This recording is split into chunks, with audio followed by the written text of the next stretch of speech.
everyone. Wherever you are right now in this journey of coming into bringing about greater racial justice and equality, I want to salute you and I want to thank you.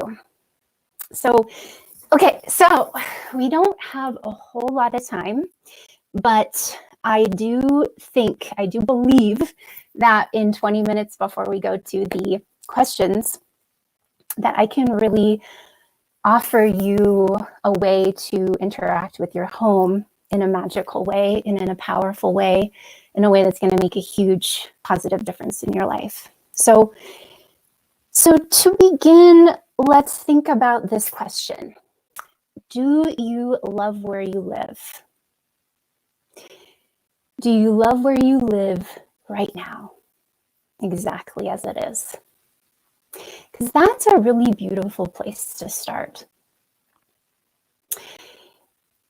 It's not about like, let's make sure you love where you live by whipping it into shape, and doing a total makeover on it and, making all these changes so that you feel good about it. It's not that. It's starting. It's such a powerful place to start when you start with loving it as it is now. From there, you can do a lot. You can make positive changes for sure. But it's with love. It's not from a place of like, this is God, we've got to fix this, because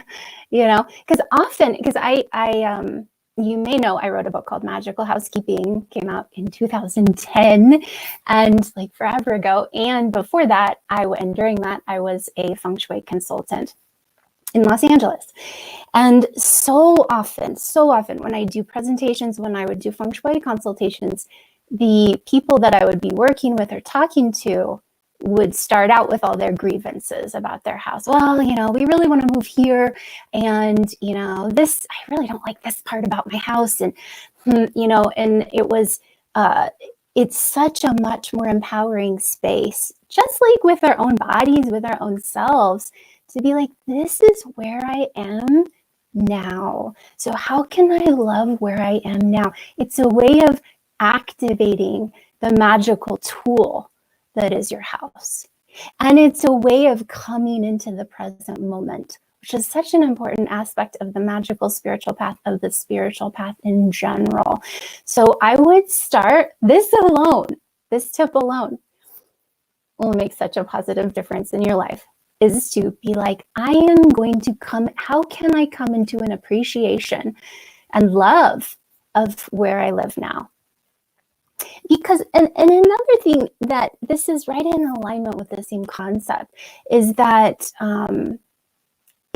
nobody's house is perfect. Like often people will use the concept of feng shui or design as a way to like measure the ways that we aren't perfect.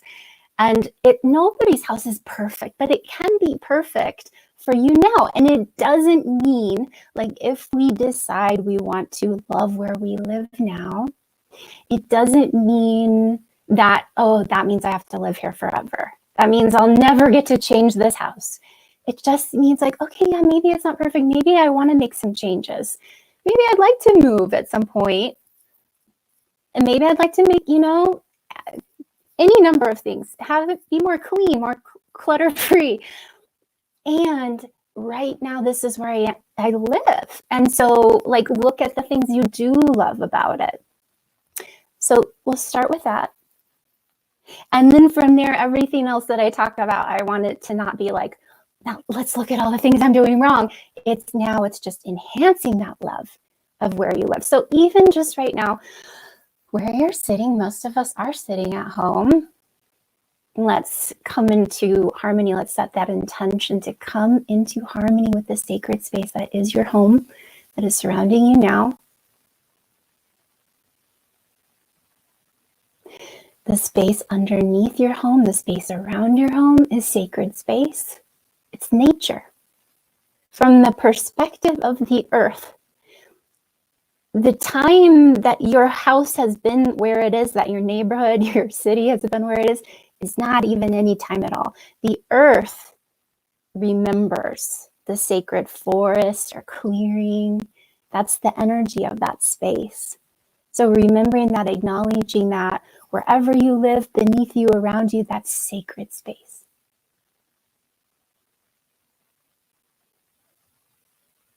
Okay.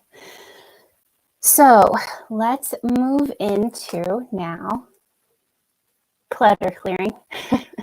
We have to move into clutter clearing first, because we're going to talk about a number of aspects that self-care, creating sacred space, creating a healthy energy flow. So we're also going to talk about self-care in your space, creating sacred space, and creating a healthy energy flow. But the reason we're talking about clutter clearing first is because that helps harmonize all those other aspects. And it's a way of creating the space. When we let go of what we don't love or use or need, we're creating a vacuum so that we more easily magnetize the things that we do want. And it's a process of raising your vibration, of getting clear on who you are, on what you love, on what you need, on what you appreciate, what you want to share your space with. Okay, so many people, when I do workshops on this, will ask every time. So before we get to Q&A, I will answer some questions that I have heard like pretty much every time I've done a magical housekeeping workshop. One of them is, how do you know if it's clutter? So there's a real simple way of asking, do you love it? Or do you need it? Or do you use it? Do you love it? Do you need it? Or do you use it? If the answer to all of those is no, most likely it's clutter. Now, Marie Kondo, who you may have heard of, who wrote The Life-Changing Magic of Tidying Up, I really think it's so brilliant, her idea of saying, does it spark joy? Which is really maybe a kind of a clearer way to talk about something that I talked about in magical housekeeping, which is the energetic method of, like, if you're a sensitive person, you can just look or feel, hold. I mean, it depends on how your intuition works. It could be holding it, it could be looking at it, it could be touching it, to see, is this taking energy from you? Is this draining you, or is it nourishing you? Maybe it's neutral, but if it's neutral, then you want to kind of look at the energetic bargaining method, which is like, if it's not really giving me energy, it's not really taking energy from me, what is it for? You know, is it like something that, like a toaster? Yeah, the toaster, there's a reason for that. But if it's just taking up space in your home, you know, you're paying rent on that, or you're paying mortgage on that, you're dusting it, you're spending energy and time, you're walking around it. So it's actually over time taking energy from you.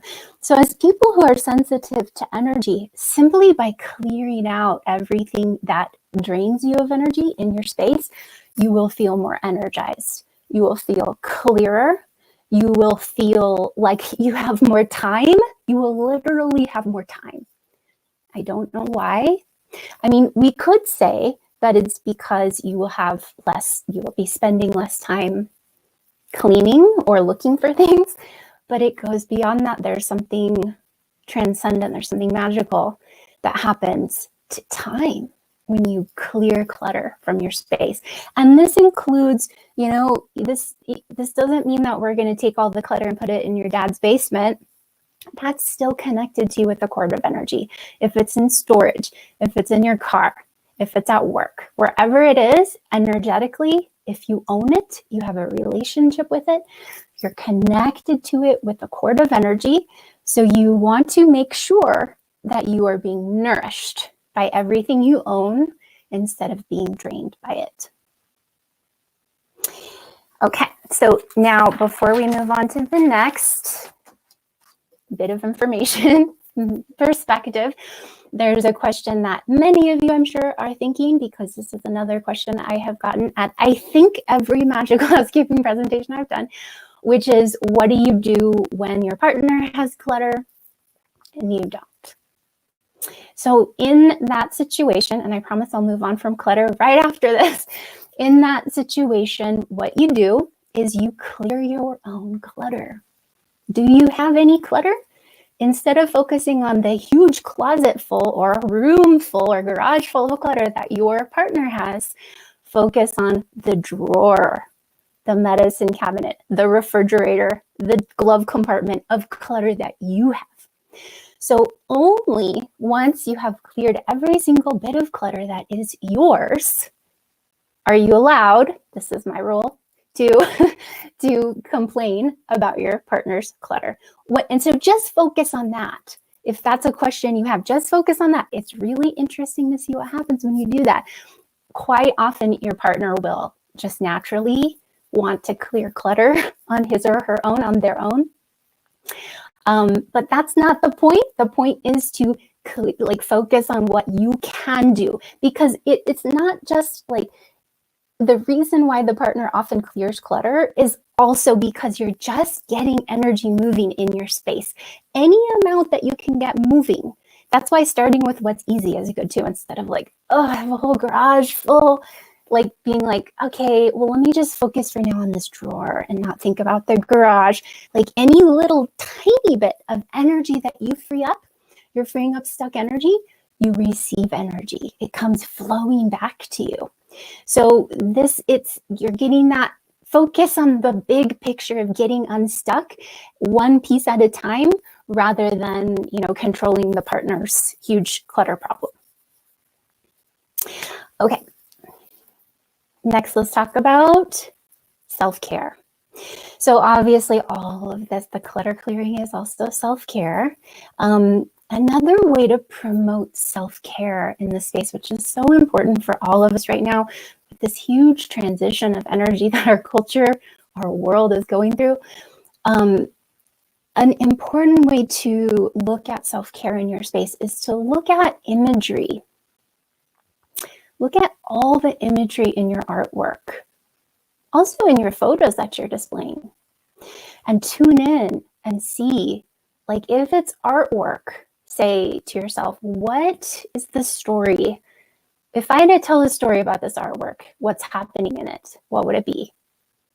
So when I used to practice feng shui professionally, and I would ask people that, often they would start by saying, oh, I got this because I like the colors and it went with the sofa, and I got this when we were in Mexico, or, it would kind of be like a story about it. But I'm talking about if you were telling like a fairy tale that was based on the imagery in the picture or the statue, even if it's abstract. This is a psychological exercise. What if there's people in it? What are they doing? What's their relationship? How do they feel? How wealthy are they? How much do they love themselves? Because the reason we ask that about imagery is because any image that you are portraying to yourself every single day in your space is giving you a message about yourself. So this is an interesting exercise. Once you do this, once you go, what is the story here? How in love is that couple? How happy are they? Where are they going on that boat? Then you will see your own life. There is in some area that is being reflected back to you in your own life experience, in the way you perceive your life in the world. So look at your imagery, look at your photos, ask yourself, is everyone in this photo happy? Is this a happy time? And this is not because we want to pretend that life is always only happy. This is because these are relentlessly, day in and day out, giving you messages about yourself and your life. So we want to create a space that nourishes you and that gives you visual affirmations of what you want to experience. Okay. So one more little thing about that, you can also consciously choose imagery as visual affirmations. So if it's like, oh, I really want to manifest more money, okay, I'm going to look for an image that to me just helps me feel prosperous, gives me the feeling of flowing energy and wealth. So could be a fountain, could be the ocean, could be an orchard and fruit, or something that makes you feel rich, Something as simple as a new bath mat, like a plush wine-colored bath mat, for example. If that speaks to your sense of luxury, that's the vibration of luxury is in your field. So bath mats aren't super expensive, but if a bath mat makes you feel every time you put your feet on it like, oh, I'm in a luxury spa, that's a huge way to help manifest abundance in your life. Okay, let's move on to sacred space. So of course, clutter clearing relates to sacred space. Obviously, if we think of our entire house as an altar, as a temple for the divine being that is you, then we do not want garbage in it. We don't want things that don't honor the temple. And then, of course, other ways to create sacred space, setting the intention and clearing the space. So you could cleanse the space with sage smoke. You may do that. It's a very common magical practice. Or Palo Santo smoke, or smoke from Nag Champa, or frankincense. Or maybe you don't want to cleanse with smoke, in which case you could put some essential oil and some spring water and cleanse with that. Even that, maybe you have cats. You don't want to put them in danger. In that case, you can call on the divine in a way that feels powerful for you and ask for the divine. I like to work with Archangel Michael and Archangel Raphael for space clearing. You don't have to do that. I ask them to cleanse my space, to move through every room and area and vacuum up any stuck or challenging energies, and then to fill and surround the space with gold and white light, in which only love remains, through which only love may enter. So you don't even need any tools to do space clearing. And once you clear the space, you can empower it. So you can send, let's say you want to manifest romance. You want to bring the energy of romance into your space. Manifest it or enhance it. Then you can call on pink light, or you can call on golden light with rose petals in it. And you can move that light around in a clockwise direction. So clearing, it's lefty-loosey, righty-tighty in the northern hemisphere. It's reverse in the southern. But clearing, even if you're doing it without tools, you clear in a counterclockwise direction. You can envision that clearing vacuum of light, divine light, moving through your home, each room and area in a counterclockwise direction. And then you can call on light to fill, to bless. You can empower that light with whatever energies you want. You can call on whatever divinities you'd like, or botanicals. Like I said, with the rose, you could call on mint for freshness. You could call on rosemary for health and wellness. And then you can envision that light gently moving in a clockwise direction in a sphere of light around your space to seal it in.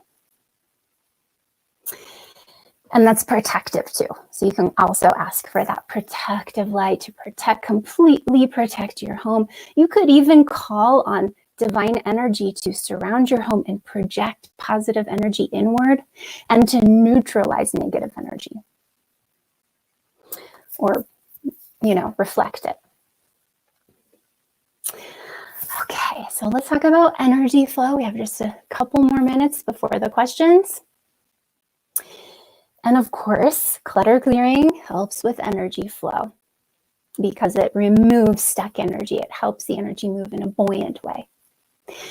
And energy flow, you can think of energy as moving through your home like water or air. So if you think about the way that water moves through a stream, and then you think about the places where, maybe leaves might get stuck as it's flowing through. Those are the areas, like it's the corners usually, where you want to pay extra attention maybe when you do some space clearing. You could clap in the corner sometimes to disperse stuck energy. And you can also look and see where's the energy getting stuck in the house. You can feel it because energy flows where attention goes. So, for example, if you have stuff behind a door, like let's say you have a little bookcase behind your door, and every time you open the door, it hits the bookcase. If you were to move that bookcase, then you open the door, the energy flows in. Not only does it flow in, but I have more of a sense of ease. I have more of a sense of possibility, of expansion. So this is that tuning in to how do I feel in my space? How can I let that inform my understanding of energy flow? And how can I unstick any stuck areas? Lighting can also be a way to tune in. Like if there's a shadowy area, this is why I often recommend lighting underneath cupboards in the kitchen. Like if there's cupboards and then there's a space underneath them that's shadowy, if you can have lighting installed or even hide like some twinkle lights under there to light up that area, it changes, it makes the energy move in a healthier, more buoyant way. So if you notice that, like, oh, that corner is really dark, my attention kind of dies in that corner, I'm going to put a lamp there. Or I'm going to bring some twinkle lights in. Or I'm going to hang a mirror across from the window so that the light comes in during the day. So this is like an overall way to look at the way the energy is flowing through your home. So you don't need to look at a bunch of individual feng shui recommendations. You can, and that's great. But if you just have this understanding of energy flow like I'm describing, you start to be awake and aware, like, oh, I put in that light in the corner and then I always feel better in this room. Over time, you'll start to just have that internal sense. Okay, so time for questions. Let's open it up.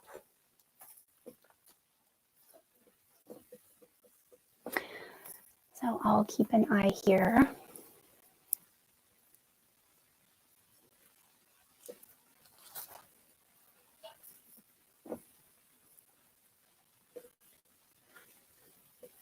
Thanks, Donna, for the heart.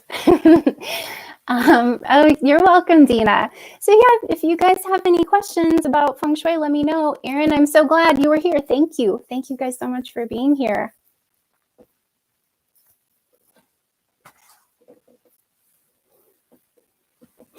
Okay, Cynthia asks, is there a cure for noisy neighbors?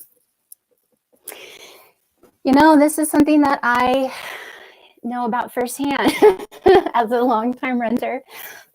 Yeah, so white noise is kind of an obvious one. If you can bring in white noise like at night, maybe a fan or white noise machine. Sometimes if it's outdoors, you can do wind chimes, you can do a fountain. And wind chimes and fountain, they also help shift energy. So a fountain outside, and you can get even like a bird bath with a solar powered water wiggler to just kind of make that noise. It doesn't have to be like a big elaborate thing, but those also create positive energy and they create a shield. So they have that added benefit, not just like blurring the noise, but doing that of shifting the energy. And also with challenging neighbors in general, you can also hang a mirror facing them and set the intention to reflect any and all negative energy back their way. But you don't want to make this obvious to them because that can be insulting. Like if they see a mirror on your door reflecting toward them, they might Google it if they don't already know about feng shui, and that might hurt their feelings. So what you can do is you can hang a mirror. You can actually take the reflective side of the mirror, even a little tile. This is about intention. Take a little mirrored tile and set the intention to reflect any and all negative energy back to its source. Put the mirrored side toward your wall, but toward the neighbors. Then you can like hang something on top of it, like a picture, so you don't have to see the back of a mirror, but you set that intention. And it's just neutral. It's just, any energy, just send it on back their way. Okay.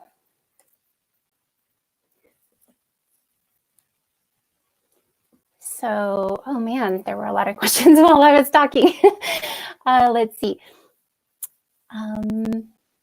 Okay, Debbie says, should mirrors always be across from windows or can they be placed in other areas? Yes, I have a whole blog post about mirrors because there are a lot of details. Placing them across from a window is often a really cool idea. You should want to look and make sure, is it reflecting stuff I want to see? But it doubles the energy in a room. It brings in more light. But they're very useful in feng shui. So if, for example, you have a staircase that feels somewhat like the energy's going straight down in it, because staircases often have that. So it's good. Like there's ways to stabilize that, like by hanging your pictures horizontally instead of, downward sloping. But another way would be to place a mirror across from the bottom step to help move some of that energy. It's coming straight down. Just help kind of neutralize it and move it back up. But yeah, there's lots and lots. You want to also make sure that mirrors are not positioned across from each other, reflecting each other. That creates frenetic energy because there's no place for the energy to stop. So keep an eye. If that's happening somewhere in your space, you'll want to move that mirror, or if it's built in, you'll want to curtain it. Okay. So Tony says, my big problem is wanting to hold on to something that I may not be using now, but may need later. How do I work with that? So for me, my preference, because I think that's a challenge. I get that question often too. And I think that's a challenge for everybody, honestly. And so for me, my choice, I have made the conscious choice to err on the side of clearing too much. So it's like, have I worn this in the last year? Do I love this? Do I really, how long has it been since I've used these craft supplies? Do I really like sewing? This was something I learned recently. I loved sewing for so long, and now I don't love it anymore. Actually, I should maybe really reflect on my sewing machine. But anyway, yeah, so my choice is to err on the side of clearing too much. Now, over the years, you just find your balance with this, because to me, it's like having fewer things feels so good that I will think like, okay, well, if I ever do want to do that, maybe I will start loving sewing again. Well, whenever that day comes, if it comes, I'll get a new sewing machine. But over the years, sometimes I am like, oh my gosh, I'll see a picture, be like, oh, that coat, why did they get rid of that coat? So, you learn as you go. And, it's kind of like, probably I had a good reason for it. I probably hadn't worn it for a while or didn't love it. But maybe I could have just put it in a box for a while and pulled it out later to see if I liked it again, So you learn as you go. But I think kind of taking the seriousness out of it, letting it kind of be a lighthearted thing, and noticing, really tuning into the energy of it. Like, is this something that is glowing with energy for me? Or is it kind of taking the energy out of the room? Is a good way to work with it. And also to consider, because I think that often comes too from wanting to have, wanting to conserve money. So remembering that when you create the space, when you let go of things that are draining your energy, you are creating a more abundant flow. And there's even like that, like, it's okay if I let go of it, because if I need it, it'll come back to me. That's an abundant mindset. So that's the relationship. Like, we want to notice what the relationship is with our stuff, with our home. And if the relationship is, it's safe for me to give this to my friend who loves sewing, because if I ever love sewing again, something will come to me. That's how it works. That's a belief that becomes true for us when we hold it. Okay, thank you guys so much. So, okay, let's see. So Julie says, do you have any tips for when you might be sick or chronic illness and you can't physically do very much, or your energy is low? Yeah. So in that case, be gentle with yourself. Focus on loving yourself, on taking care of yourself. And when there's a moment that you're like, well, do I have energy?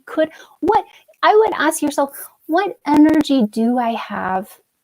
Do I have the energy to look through my medicine cabinet and just take everything out, wipe it down, and only put back in the stuff that I use or love or need, or that isn't expired?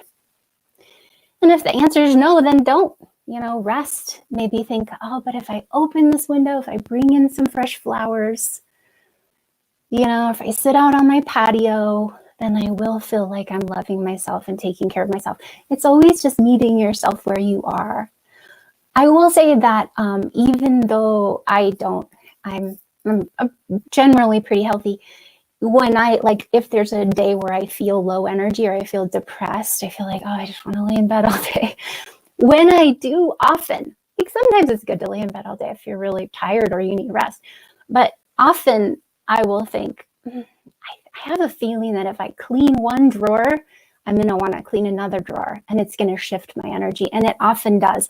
So I'm like, oh, okay, I'm going to put on some music. I'm going to light some incense. I'm just going to clean out this cupboard or whatever. I'll be like, oh, I have so much energy. I want to keep going.